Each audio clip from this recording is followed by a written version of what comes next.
sí hay energía eléctrica, pero que la señal de ATV solo se puede ver si cuentas con cable. Sin cable no hay señal de ATV porque esa es la zona en la que han cortado y parte del centro de la ciudad no tiene energía, parcial. Parece que ha sido menos rochoso esta vez. Sin embargo, para todos los que no puedan ver el informe, podrán verlo en unos instantes en www.tutv.tv, donde está colgada toda la información de Es Noticia. Ahora vamos con la segunda parte del reportaje de Daniel Llorvera, donde se da cuenta de por qué no se puede fiscalizar en Ancash. ¿Por qué? ¿Por qué los fiscales son removidos y sacados cada vez que van a denunciar algo? Adelante. Ayer se ha ido la luz.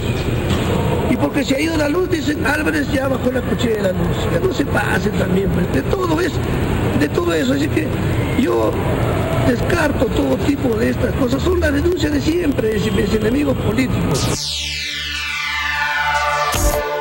El informe que propaló el domingo pasado Es Noticia sobre las presuntas movidas que involucran al presidente regional de Ancash, César Álvarez, para conseguir que los fiscales que investigan de manera independiente su gestión sean retirados de sus cargos. No pudo verse en dicha región debido al extraño corte que sufrió la señal de ATV en esos precisos instantes. Al día siguiente, abordado por un grupo de reporteros de Huaraz, César Álvarez evadió preguntas que en ese momento eran elementales. ¿Un documento a ATV por esta...? No, todavía no. Es más, le soy sincero, ni siquiera he visto el reportaje. No ha habido luz, ¿no? Y porque no ha habido luz, también dicen que soy culpable que no ha habido luz. Señor Álvarez, ¿cuál es la amistad que tiene usted con el fiscal de la Nación?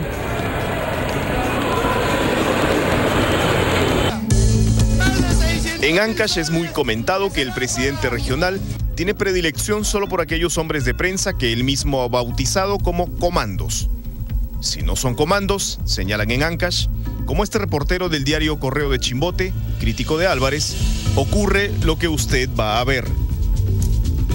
Ustedes, los periodistas, les he dicho, díganlo en sus canales. A ver, ¿usted en qué canal trabaja? Yo trabajo en el diario Correo. ¿Ya tiene su planilla? Sí, ¿Cuánto gana usted? Yo gano lo que es corrupto. No, ¿cuánto gana usted? No, enséñeme su planilla. Enséñeme su planilla de MAP. La capacidad de gasto. Enséñeme. Pero la planilla. Ah, no les gusta. Esa embestida se ha repetido incluso con algunos congresistas. Hace 2 semanas, el 19 de abril, un grupo de trabajo de la Comisión de Fiscalización del Congreso que investiga al gobierno regional de Ancash sesionaba en la Universidad Antúnez de Mayolo de Huaraz, cuando de pronto Álvarez y decenas de sus seguidores irrumpieron en el centro de estudios. La sesión, que debía servir para recabar denuncias de presuntas irregularidades, acabó en este escándalo y con Álvarez como protagonista. Nosotros venimos a responder al Congreso y aquí estamos. Pero ¿dónde está la gente acreditada?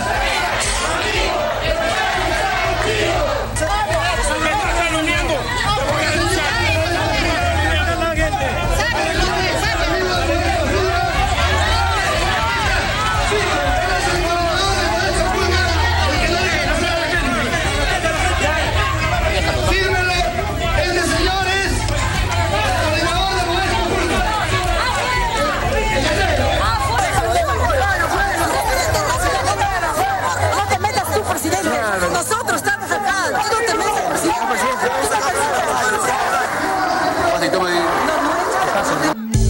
Esto parecería ocurrirle a periodistas, congresistas y todo aquel que no sea de su agrado.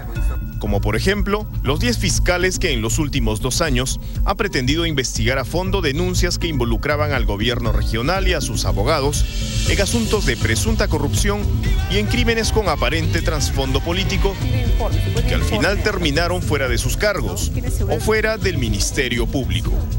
4 de estos fiscales investigaron el caso La Centralita y realizaron aquel famoso allanamiento el 14 de julio del 2011.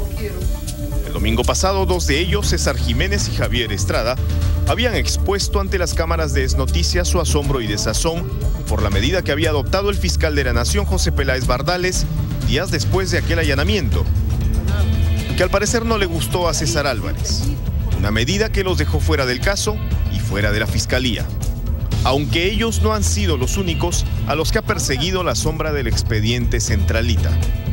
Medio año después, en noviembre del 2011, el mismo caso le pasó la factura a la fiscal anticorrupción Nancy Moreno Rivera, cuyo delito, entre comillas, fue respaldar a 2 fiscales que en plenas diligencias para conocer qué pasó en ese búnker, recibieron amenazas de muerte.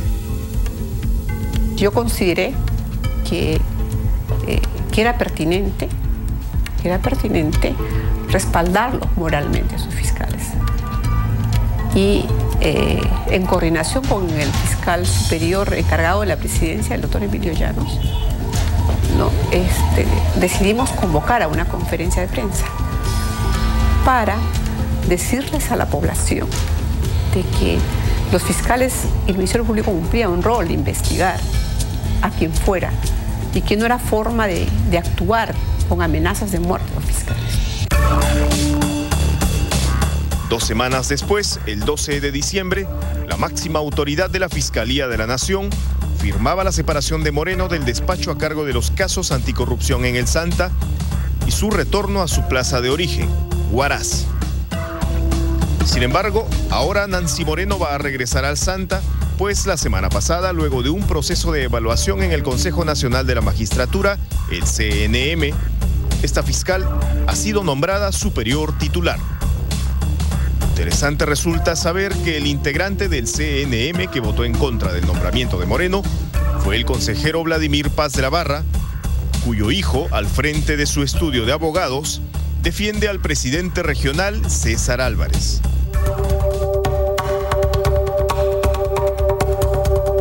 Nosotros conocemos de 10 casos de fiscales que han estado interviniendo en asuntos muy emblemáticos de corrupción de funcionarios.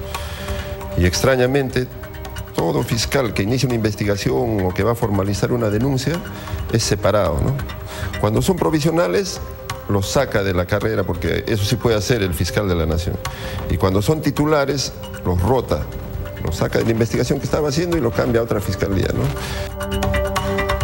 10 casos ya no puede llamarse coincidencia, ¿no? Carlos Miranda Plaza es abogado de un fiscal anticorrupción que corrió peor suerte que Nancy Moreno, pese a ser, tal vez, uno de los fiscales con mayores pergaminos en esa región.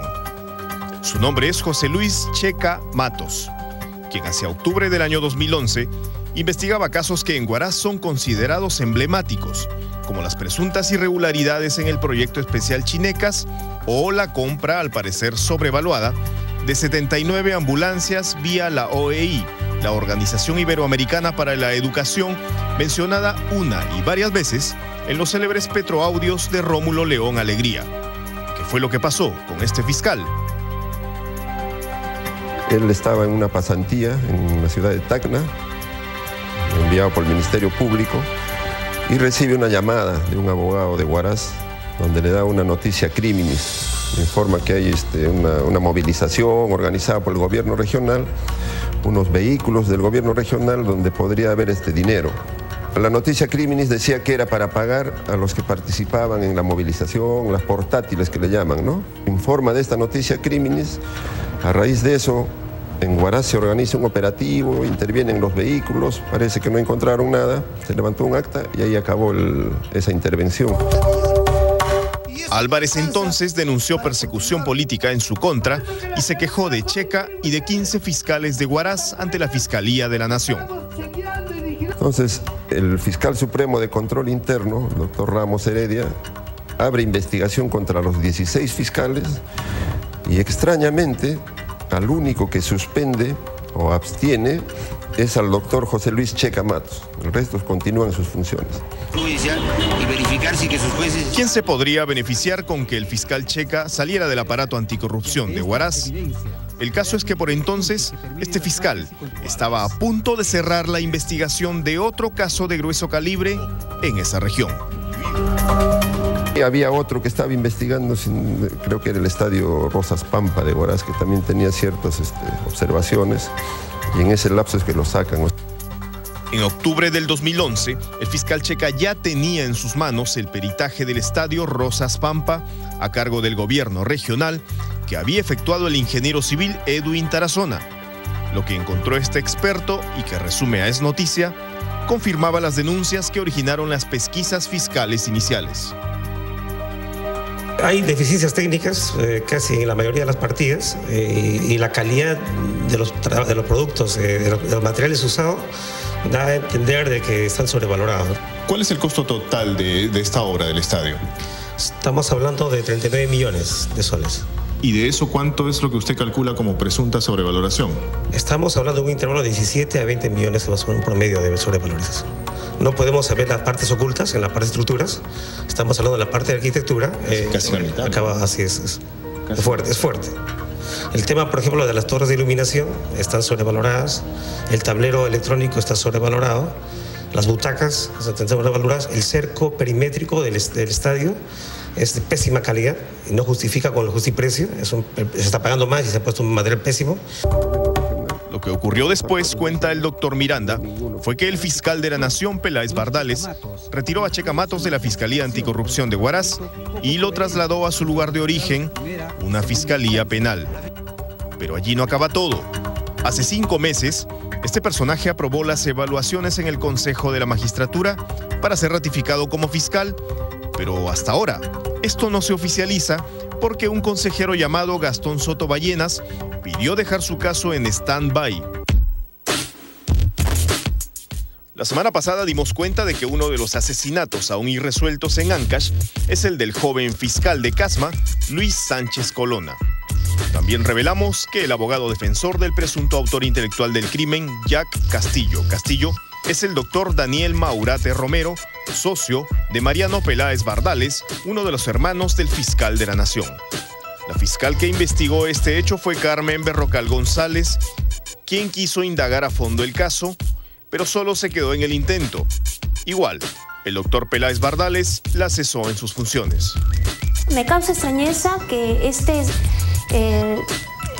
cese ocurra justo cuando estoy solicitando información a la subregión sobre las licitaciones ganadas por Jack Castillo y también por la petición de prisión preventiva del presunto autor intelectual del crimen, ¿no? A mí me resulta un poco suspicaz de esta situación. En efecto, Jack Castillo era un importante proveedor del rubro construcción de la región Ancash, y por eso en julio del año 2011 la fiscal provisional Berrocal le pidió a la región que le envíe la relación completa de las obras que Castillo tenía a su cargo y luego pidió su detención. Pero su trabajo se truncó por las razones ya expuestas. El motivo aparente fue un proceso administrativo por usurpación de funciones que la fiscal Berrocal arrastraba desde el 2010 cuando era fiscal adjunta de Arequipa. Por esa razón, días antes de despedirla del Ministerio Público, el doctor Peláez dispuso que a la fiscal se le abra una investigación penal. Esto era un proceso administrativo que culminó con un informe a la Fiscalía de la Nación, pero en el tiempo en que estaba como fiscal de la Nación la doctora Echaíz. Sin embargo, recién el año pasado, el 5 de julio, es que el fiscal lo resuelve y emite la orden a Arequipa para que se aperture investigación en mi contra. Así fue como terminó la carrera de la fiscal que pidió la detención del cliente del abogado Daniel Maurate, quien es a su vez socio de Mariano Peláez Bardales. A mí no solo se me ha perjudicado con la separación del cargo, sino con esta orden injusta y arbitraria que ha dado el fiscal de la Nación de que se me aperture investigación por un hecho que no es doloso, que no constituye delito.